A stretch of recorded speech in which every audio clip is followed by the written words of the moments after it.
Greetings everyone and welcome back. This is Marco and today we're taking a look at the Yashica 50mm 1.7 ml.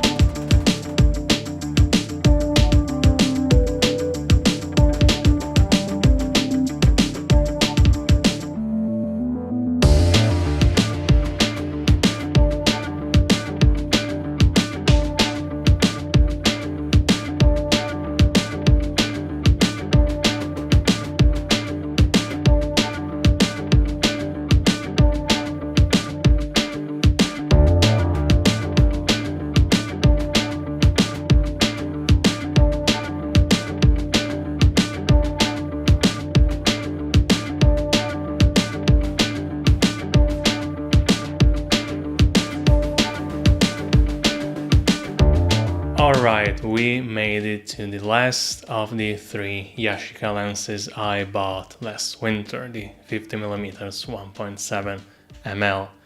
If you want to check the other two reviews, the 28 and the 135, you can find them here on the channel or linked down below in the description. I gotta say, it's not that easy to review 50mm lenses. There's too many of them and most of them are just as good as the next one, with only a few really standing out. And the Yashica, well, is one in the bunch. But first, let us take a closer look. The body is made of metal and it weighs 220 grams. It is 40mm long when focused to infinity and 48mm when extended, with a 52mm front thread. The Aries has 6 blades, the aperture is clicked, and it goes from f1.7 to f16.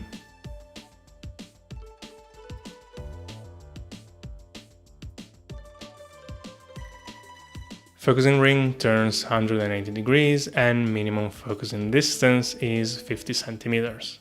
Contax Yashica flange distance is 45.5 millimeters.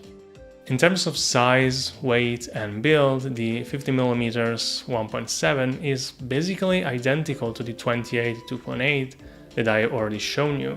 The only true difference between the two is that they come from different series, the 50mm being an ML and the 28 being a DSB.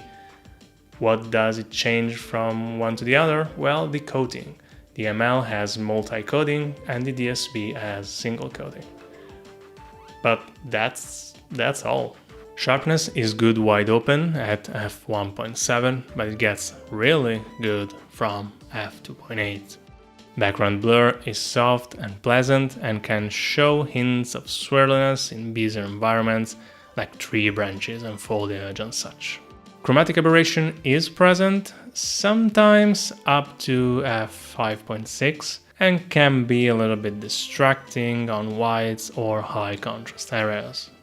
Flares are quite interesting, being round in shape, somewhat pinkish and blue in color.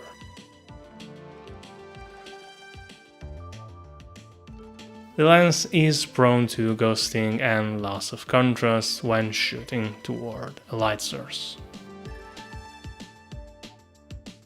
And now let me show you some samples.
also did a quick test comparing the Yashica to two other 50mm 1.7 lenses, the Asahi Pentax and the Konica Xenon. Among the three, the Yashica has the cooler colors, verging towards greener tints, while the Pentax is once more the warmest. I would say that they are equally sharp, wide open, but as we've already seen, the Yashica does show some chromatic aberrations.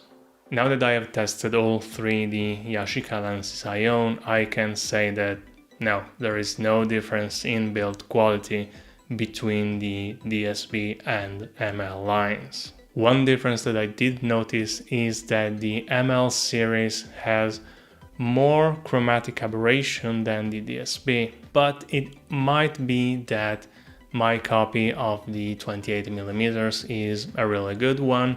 So if you own any Yashica, DSB or ML, let us know in the comments below how they deal with chromatic aberration so that we can see, the bigger picture.